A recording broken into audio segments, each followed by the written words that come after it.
Hello friends, welcome to Kotputli education. आज हम देखेंगे आर्यूलेट और यूलेट में आपके कॉन्स्टिट्यूशन की किस टाइप के क्वेश्चंस आ सकते हैं।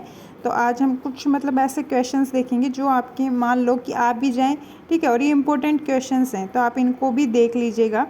तो आप वीडियो के लास्ट तक बने रहें, वीडियो को लाइक और शेयर भी करें, चैनल को सब्सक्राइब भी करें, साथ ही बेल आइकन पर भी प्रेस कर दें जिससे आगे आने वाली और वीडियो अपडेट आपको मिलती रहे। साथ ही आप हमारा टेलीग्राम ग्रुप भी ज्वाइन कर सकते हैं, वहाँ भी आपको सारी लीगल अपडेट्स और एग्ज़ाम से रिलेटेड अपडेट सारी मिलती हैं। साथ ही अगर आप हमारा यूलेट कोर्स ज्वाइन करना चाहते हैं तो उसके लिए आपको कमेंट बॉक्स में ऐप का जो लिंक है वो पिन किया हुआ है, आप वहाँ से जाके कोर्स परचेज़ कर सकते हैं। डिटेल्स के लिए आपको डिस्क्रिप्शन बॉक्स में व्हाट्सएप नंबर दे रखा है, वहाँ से जाके आप डिटेल्स भी ले सकते हैं कि आपको कोर्स में क्या क्या प्रोवाइडेड है, कोर्स डिटेल्स वहाँ से ले सकते हैं। तो चलिए अभी हम कॉन्स्टिट्यूशन का एक एक क्वेश्चंस अच्छे से पूरा डिटेल से जानेंगे कि अगर उसी से रिलेटेड कोई अदर क्वेश्चंस बनता है आपका तो आपके लिए यूज़फुल रहे।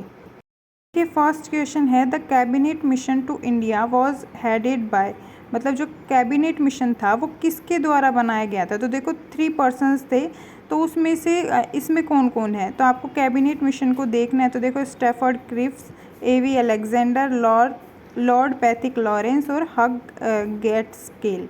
तो देखो जो ये 3 पर्सन्स थे ABC, ये तीनों ही थे, पर जो हेड था वो कौन था इसमें, लॉर्ड पैथिक लॉरेंस। फिर है the constitution of India was adopted by the, देखो कॉन्स्टिट्यूशन ऑफ इंडिया अडॉप्टेड किसके लिए किया गया था, किसके द्वारा किया गया था। देखो गवर्नर जनरल, ब्रिटिश पार्लियामेंट और कॉन्स्टिट्यूशन असेंबली। तो ये कॉन्स्टिट्यूशन जो असेंबली बनी थी वही कॉन्स्टिट्यूशन ऑफ इंडिया को अडॉप्टेड किया था, ठीक है। कॉन्स्टिट्यूशन इंडिया की जो असेंबली थी वो 1946 में बना दी गई थी। तो जो आपको असेंबली है कॉन्स्टिट्यूशन ऑफ इंडिया की असेंबली, वो भी आप उसके क्वेश्चंस करिए अच्छे से, क्योंकि वहाँ से भी क्वेश्चंस आपके आ सकते हैं और रिपीटेड भी होते हैं क्वेश्चंस। तो आप जो प्रीवियस ईयर का कोई पेपर हो तो उसमें से भी आप MCQs देख सकते हो। देखिए the constitution assembly which frame the constitution for independent India was set. तो देखो जो कॉन्स्टिट्यूशन जो असेंबली थी, ठीक है, उसका जो फ्रेम था वो कब सेट किया गया था, तो वो था 1946 में, ठीक है। और जो फर्स्ट जो बैठक हुई थी, जो अब हम बोलते हैं फर्स्ट सिटिंग कब हुई थी, तो वो 9 दिसंबर को हुई थी 1946 में। Who was the president of the constitute assembly, जो कॉन्स्टिट्यूशन असेंबली थी उसका प्रेसिडेंट कौन था, डॉक्टर राजेंद्र प्रसाद थे, ठीक है। ये परमानेंट जो आपके प्रेसिडेंट थे, जो टेम्पररी चेयरमैन थे वो थे डॉक्टर सच्चिदानंद सिन्हा। देखो which of the following is not a part of the preamble to the Indian constitution, ठीक है। तो ये क्या था, फेडरलिज्म। फिर है the Indian constitution has borrow the idea of preamble from the. तो देखो जो इंडियन कॉन्स्टिट्यूशन के जो प्रीएम्बल है उसको बोरो करने का आइडिया कहाँ से आया था, कॉन्स्टिट्यूशन ऑफ USA से, ठीक है। तो जो आपके प्रीएम्बल और जो फॉरेन सोर्सेज हैं, ये हमने जो पेड कोर्स है उसमें करवा रखे हैं आपके। तो आपको जो जितना भी आपके जो फॉरेन सोर्सेज हैं ये सारे आपको जैसे ट्रिक भी बताइए कुछ, तो आपको उसी टाइप से ये सारे करने हैं।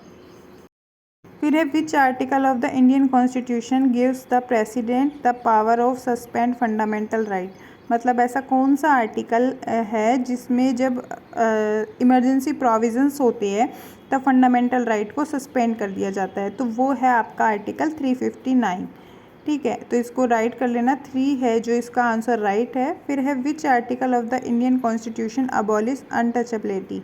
तो जब आप फंडामेंटल राइट देखोगे तो उसी में है आर्टिकल 17 जो अबॉलिश अनटचेबिलिटी का प्रोविजंस बताते हैं, ठीक है। फिर है आपका the member of the constitution assembly were. तो देखो जो मेंबर कौन था, ठीक है, इसमें तो जब हम देखेंगे तो इलेक्टेड बाय प्रोविंशियल असेंबली, ठीक है। तो ये क्या है, the member of the constitute assembly were.